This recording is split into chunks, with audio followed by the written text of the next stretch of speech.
Hello అందరికి welcome back to my channel. నా channel ఎవరైనా ఫస్ట్ టైం చూస్తే సబ్స్క్రైబ్ చేసుకోండి. మీరెవరన్నా కొమరల్లి మల్లికార్జున స్వామి దర్శనం చేసుకోవాలి అనుకుంటున్నారా? అయితే ఈ వీడియో మీకోసమే. మీ ఫ్రెండ్స్ అండ్ ఫ్యామిలీ మెంబర్స్ ఎవరైనా ప్లాన్ చేసుకుంటే వాళ్ళకు కూడా ఈ వీడియో షేర్ చేయండి. Thank you so much. And coming to the video, మేము వెళ్ళేసరికి 10:30 అయింది. గుడి క్లోజ్ 8 వరకు.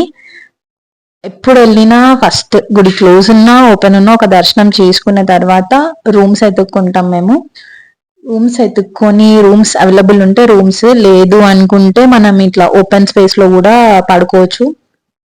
చాలా గుళ్ళల్లో మనం ఎక్కువ వేప చెట్టు, రావి చెట్లు చూస్తుంటాం. బట్ ఇక్కడ మాత్రం గంగారేవి చెట్టు, ఆ దాని కింద పూజలు చేస్తారు. కళ్యాణం కూడా దీని కిందనే చేస్తారు. చాలా స్పెషల్ ఈ చెట్టు. డికేడ్స్ నుంచి ఉందన్నమాట. ఇక్కడ మొక్కుకొని తొట్టెలా కడితే వాళ్ళకి దేవుడు పిల్లల్ని ఇస్తాడని చెప్పేసి ఒక మంచి నమ్మకం. చాలా మందికి అయినవి కూడా. సో మీకు కూడా ఇట్లా మీ ఫ్యామిలీస్ లో ఎవరన్నా ఇట్లాంటి ప్రాబ్లమ్స్ ఫేస్ చేసి ఉంటే వాళ్ళకి ఒకసారి ఈ టెంపుల్ దేవుడి దర్శనం చేయించండి. అండ్ ఒకవేళ మీకు రూమ్స్ దొరకలేవు అనుకుంటే ఈ స్పేస్ లో పడుకోవచ్చు. కాకపోతే ఫుల్ కోతులు ఉంటాయి, చాలా జాగ్రత్తగా ఉండాలి. సీజన్ టైంలో అసలు స్పేస్ ఉండదు.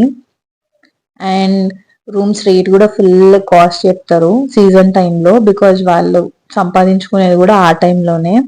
చలి మాత్రం ఫుల్ ఉంటుంది because open space. That to మనకి జాతర సీజన్ అంటేనే సంక్రాంతి టైంలో వచ్చేది. సంక్రాంతి టు ఫిబ్రవరి ఆ టైంలో ఉంటది అనమాట. మేము ఇవి సట్టి దినాలు అని చెప్పేసి అంటాము. ఇంటి దేవుడు మల్లన్న స్వామి ఎవరికైతే ఉంటారో వాళ్ళకి తెలిసి ఉంటది సట్టి దినాలు ఎట్లా చేస్తారు పూజలు అని చెప్పేసి. మేము ఫ్రెష్ అప్ అయిపోయి దర్శనంకి అయితే బయలుదేరినాము. టిఫిన్స్ ఉంటాయి, అన్ని ఫెసిలిటీస్ బాగానే ఉన్నాయి. కాకపోతే దర్శనం క్యూ లైన్ కొంచెం చాలా డెవలప్ చేయాలి. Worst experience. ఇన్నిసార్లు కొమరెల్లికి పోయినా కానీ ఎప్పుడు యాష్టపడలే. ఫర్ ద ఫస్ట్ టైం ఇప్పుడే యాస్ట్ అనిపించింది లైన్ లో నిల్చొని. పొద్దున 6 గంటలకు పోతే మధ్యాహ్నం 12 అయింది మేము వచ్చేసరికి. ఒక వాటర్ ఫెసిలిటీ లేదు, ఏం లేదు. లైక్ కంపేర్ టు తిరుపతి కొంచెం అట్లా చిన్న చిన్న ఫెసిలిటీస్ చేసుకుంటే అందరికి మంచిగా ఉంటది అని చెప్పేసి నా కన్సర్న్ అనమాట. బికాస్ ముసలోళ్ళు ఉంటారు, చిన్న పిల్లల్ని క్యారీ చేసే వాళ్ళు ఉంటారు, వాళ్ళకి చాలా ఇబ్బంది. మాకైతే 4 hours పట్టింది దర్శనం. మేము అన్ సీజన్ లోనే వెళ్ళినాం. బట్ సంథింగ్ స్పెషల్ ఉండే ఆ డేస్ లో, మేబీ అందుకే క్రౌడ్ ఉండే. అండ్ ఇంకా సట్టి తినాలంటారా, ఇంకా ఉసుకేస్తే రాలనంత ఫుల్ జనాలు ఉంటారు. ఈయనకి బండారి అంటే చాలా ఇష్టం. బండారి అంటే పసుపు. ఈయనకి ఎక్కువ పసుపుతోనే పూజ చేస్తారనమాట మల్లన్న స్వామికి. ఈయన చూడనీకే గంభీరంగా ఉన్న చాలా సాఫ్ట్ కైండ్ హార్టెడ్ పర్సన్ అనమాట. Coming to transport facility, number of buses అయితే ఉంటాయి. లేదు అనుకుంటే ఓన్ ట్రాన్స్పోర్ట్ పట్టుకొని కూడా వచ్చేయచ్చు. ఓన్ ట్రాన్స్పోర్ట్ లేదు అంటే కొంతమంది బయట వెహికల్స్ మాట్లాడుకొని కూడా వస్తారు. ఓన్ ట్రాన్స్పోర్ట్ వస్తే బెటర్, బికాస్ పక్కన కొండపోచమ్మ దేవాలయం ఏదైతే ఉంటుందో అది కూడా కవర్ చేయాలి. బికాస్ అది మ్యాండేటరీ. అదొక ట్రెడిషన్ లాగా. మల్లన్న స్వామి దర్శనం చేసుకున్న తర్వాత కొండపోచమ్మ దర్శనం చేసుకుంటే నీకు బెస్ట్ రిజల్ట్ ఉంటది అని చెప్పేసి. సో అందరు అదే ఫాలో అవుతారు. అక్కడ నుంచి ఓన్ ట్రాన్స్పోర్ట్ వస్తే వెళ్ళిపోవచ్చు. లేదు అంటే అక్కడ నుంచి టెంపుల్ నుంచి కొండపోచమ్మ దగ్గరికి ఆటోస్ కూడా ఉంటాయి. సేమ్ 30, 40, 50 hours రేంజ్ లో తీసుకుంటారు, గుడి దగ్గర వదిలేస్తారు. ఒకవేళ మీరు కొండపోచమ్మ దగ్గర కూడా నిద్ర చేయాలి అనుకుంటే అక్కడ రూమ్స్ ఫెసిలిటీస్ కూడా ఉంటాయి. బోనాలు సమర్పించుకునే వాళ్ళు అక్కడ ఉండే పూజారులను, లేకపోతే జోగినీలతోని సమర్పించుకుంటా అని మొక్కుకున్న వాళ్ళు వాళ్ళ హెల్ప్ తీసుకొని కూడా సమర్పిస్తారనమాట. కాకపోతే వాళ్ళకి మనం సీజన్ లో ఒక రేట్ అండ్ సీజన్ లో ఒక రేట్ ఉంటది. ఫుల్ డిమాండ్ ఉంటది సీజన్ లో, అసలు అవైలబిలిటీయే కష్టం అనమాట. అంత జనాలు వస్తారు.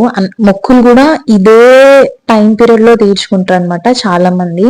ఇది గుండం, ఒకప్పుడు మంచిగా ఉండే మెయింటెనెన్స్ గుండం. ఇప్పుడైతే అంత మెయింటెనెన్స్ అయితే చెయ్యట్లేదు, చాలా లాగ్ ఉన్నారు. కనీసం ఈ వీడియో వల్లనన్నా చేంజ్ చేస్తే చాలా బాగుండు. I hope for best. And apart from this, కొంతమంది శివం వచ్చే వాళ్ళకి గుండంలో మునిగినప్పుడు శివం వస్తుంది. అండ్ బోనాలు, పక్కన వాళ్ళు బోనాలు తీస్తుంటే కూడా వైబ్ అయిపోతారు. అండ్ చెప్పాను కదా, కొండపోచమ్మ తల్లి దర్శనం. కొండపోచమ్మ తల్లి దగ్గర దర్శనం చేసుకొని ఇక్కడ నిద్ర చేసే వాళ్ళు కూడా ఉంటారు. వాళ్ళకి లైక్ రూమ్స్ అవైలబుల్, అన్ని ఫెసిలిటీస్ అయితే ప్రాపర్ గా ఉన్నాయి. ఆగండి ఇప్పుడే అయిపోయింది అనుకుంటున్నారా? ఇప్పుడే యాక్చువల్ గా అమ్మవారిని దర్శనం చేసుకోవాలి అనుకుంటే మాత్రం కొండ ఎక్కి ట్రెక్కింగ్ చేయాలి. కాంపిటీషన్ పెట్టుకొని ఫ్రెండ్స్ అండ్ ఫ్యామిలీ మెంబర్స్ తో ట్రెక్కింగ్ చేయండి, ఆ మజానే వేరుంటది. ఒక హాఫ్ అన్ అవర్ ఉంటది ట్రెక్కింగ్. దాన్ని బట్టి మీ ఫిట్నెస్ కూడా చెక్ చేసుకోవచ్చు. ఇక్కడ సపరేట్ బోనాలకు సపరేట్ సమర్పించుకోవడానికి ఒక ప్లేస్, ఒడి బియ్యం పోసుకోవడానికి సపరేట్ ఒక ప్లేస్, యాటలను కోయడానికి సపరేట్ ఒక ప్లేస్. కళ్ళు శాఖ కూడా పెట్టుకోవాలి అనుకుంటే దారిలో వచ్చేటప్పుడే కొనుక్కొని రండి, బికాస్ ఇది ఎక్స్పెన్సివ్ అనమాట కళ్ళు. మళ్ళా అన్ని నీళ్ళే, ఏడొక 2-3 చుక్కలు కళ్ళేసి మిగతా అన్ని నీళ్లు పెట్టుకొని అమ్ముతున్నారు ఆ నీళ్లు. ఇంకా అన్ని దేవునికే అనుకోండి, అట్లా అనొద్దు. సో నేను చెప్తున్నా నా ఎక్స్పీరియన్స్. అండ్ ఇక్కడ ఒక అమ్మవారి టెంపుల్ ఉంటుంది, ఎల్లమ్మ తల్లిది. అస్సలు మిస్ అవ్వకండి, నిజంగా అమ్మవారే కూర్చొని మనల్ని చూస్తుంది అన్న ఫీల్ వస్తుంది మీకు. హోప్ ఈ వీడియోతో మీకు అన్ని డీటెయిల్స్ అయితే కవర్ చేసిన. ఇంకేమైనా కావాలి అనుకుంటే కింద కమెంట్ చేయండి, డెఫినెట్ గా నేనైతే హెల్ప్ చేస్తాను. Thanks for watching, keep supporting.